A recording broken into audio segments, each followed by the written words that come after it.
بھی اتار دیتے اور مردے بھی ان سے گفتگو کرنے لگتے اور ہم سب چیزوں کو ان کے سامنے لاموجود بھی کر دیتے تو بھی یہ ایمان لانے والے نہ تھے، مگر یہ کہ اللہ چاہے۔ بات یہ ہے کہ یہ اکثر نادان ہے، اور اسی طرح ہم نے شیطان سیرت انسانوں اور جنوں کو ہر پیغمبر کا دشمن بنا دیا تھا۔ وہ دھوکہ دینے کے لیے ایک دوسرے کے دل میں ملمہ کی ہوئی باتیں ڈالتے رہتے تھے، اور اگر تمہارا پروردگار چاہتا تو وہ ایسا نہ کرتے۔ سو ان کو اور جو کچھ یہ افترا کرتے ہیں اسے چھوڑ دو۔ اور وہ ایسے کام اس لیے بھی کرتے تھے کہ جو لوگ آخرت پر ایمان نہیں رکھتے ان کے دل ان کی باتوں پر مائل ہوں اور وہ انہیں پسند کریں، اور جو کام وہ کرتے تھے وہی کرنے لگے۔ کہو کیا میں اللہ کے سوا اور منصف تلاش کروں، حالانکہ اس نے تمہاری طرف صاف مضامین والی کتاب بھیجی ہے، اور جن لوگوں کو ہم نے کتاب یعنی تورات دی ہے وہ جانتے ہیں کہ یہ تمہارے پروردگار کی طرف سے برحق نازل ہوئی ہے۔ سو تم ہرگز شک کرنے والوں میں نہ ہونا، اور تمہارے پروردگار کی باتیں سچائی اور انصاف میں پوری ہیں، اس کی باتوں کو کوئی بدلنے والا نہیں، اور وہ سنتا ہے، جانتا ہے۔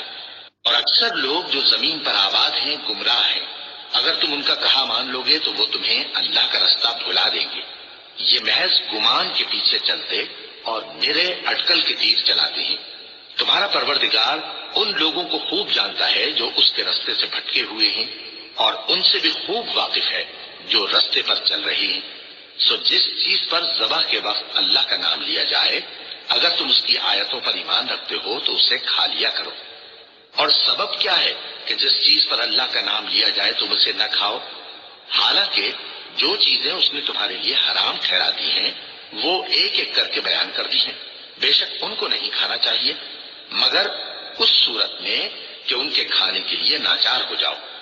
اور بہت سے لوگ بے سمجھے بوجھے اپنے نفس کی خواہشوں سے لوگوں کو بہکا رہے ہیں۔ کچھ شک نہیں کہ ایسے لوگوں کو جو اللہ کی مقرر کی ہوئی حد سے باہر نکل جاتے ہیں تمہارا پروردگار خوب جانتا ہے۔ اور ظاہری اور پوشیدہ ہر طرح کا گناہ ترک کر دو۔ جو لوگ گناہ کرتے ہیں وہ عنقریب اپنے کیے کی سزا پائیں گے۔ اور جس چیز پر اللہ کا نام نہ لیا جائے اسے مت کھاؤ کہ اس کا کھانا گناہ ہے۔ اور شیطان لوگ اپنے رفیقوں کے دلوں میں یہ بات ڈالتے ہیں کہ تم سے جھگڑا کریں، اور اگر تم لوگ ان کے کہے پر چلے تو بے شک تم بھی مشرک ہوئے۔ یہ سورہ الانعام کی 111 نمبر سے 121 نمبر آیت تک یہ بیان آپ کے سامنے آیا ہے۔ دیکھیں کتنا واضح قرآن کا ایک مضمون ہے جو سمجھ میں آنے والا ہے، اور مالک نے یہ بتا دیا کہ دیکھو اگر مردے بھی ان سے کلام کرنا شروع ہو جائیں، پہاڑ چلنا شروع ہو جائیں، تب بھی انہوں نے نہیں ماننا ہے۔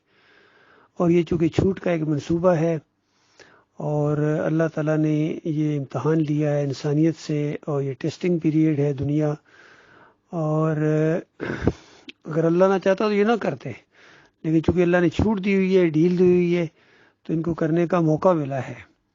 اور پھر زور دیا گیا اس بات کے اوپر کہ اگر تم نے ان کی بات مان لی مومنو، یہ تمہیں گمراہ کرنے کی پوری کوشش کر رہے ہیں، اگر تم نے ان کی بات کو مان لیا علم آنے کے بعد تو پھر تم بھی گویا مشرک ہو۔ تو یہ اصل میں باتیں ہیں۔ اور پھر دیکھیے حرام چیز اگر انتہائی ایسی حالت میں جس طرح جان کے اوپر بن پڑے تو اس وقت اس کے چند لقمے لے لینا تو اس کی اتنی اجازت ہے، لیکن عام روٹین میں وہ چیز نہیں ہے۔ جس طرح بھی یہ ایک مضمون ہمارا ڈسکس ہو رہا تھا کہ ایسے موقع کے اوپر صحابہ کرام نے وہ کچھ بکریاں ان سے لے لی جہاں اگر وہ کھانے پینے کی چیزیں نہ ملتی تو وہاں وہ موت واقع ہونی تھی، ایسی جگہ تھی کہیں اور سے تو کھانا مل نہیں سکتا تھا۔ تو ایسی حالت میں اللہ تعالیٰ نے اپنی طرف سے اس میں وہ رزق کا انتظام کیا۔ تو آج ان کے سامنے مسلک پرستوں کے سامنے، فرقہ پرستوں کے سامنے یہ جو دعوت آ رہی ہے اصل میں ان کے اوپر پہاڑ بن رہی ہے اور ان کو اپنی موت نظر آ رہی ہے، بالکل جس طرح وہ سیاسی لوگوں کا معاملہ ہے پاکستان کے اندر، ایک کی زندگی دوسرے کی موت والا معاملہ ہو گیا ہے۔ اسی طرح یہ توحید کی دعوت، ایمان کی دعوت ان مسلک پرستوں کی بریلویت کی موت ہے، دیوبندیت کی موت ہے، اہل حدیثیت کی موت ہے، جمہوریت کی موت ہے۔ اسی وجہ سے جس کے اوپر چوٹ پڑ رہی ہے وہ پریشان ہو گئے ہیں کہ اب ان کی بساک لپیٹنے کا وقت آ گیا ہے۔ اب یہ سارے کفر و شرک کے جو دائی گزرے ہیں ان کی بھی خبر دی گئی ہے کہ یہ بے ایمان گزرے ہیں، یہ طاغوت گزرے ہیں، چاہے تمہارے سروں کے تاج ہوں لیکن اللہ کی بارگاہ سے راندے ہیں، اور چاہے یہ موجودہ جتنے مسلک ہوں یہ پیٹ ان کا دین کے ساتھ لگا ہوا ہے، یہ دکاندار ہیں، یہ دیندار نہیں ہیں، یہ بات کھلتی جا رہی ہے، یہ دعوت اٹھ پڑی ہے، اس وجہ سے یہ بہت زیادہ ایکٹیو ہو گئے مولوی لوگ اور مسلک پرست لوگ خاص کر۔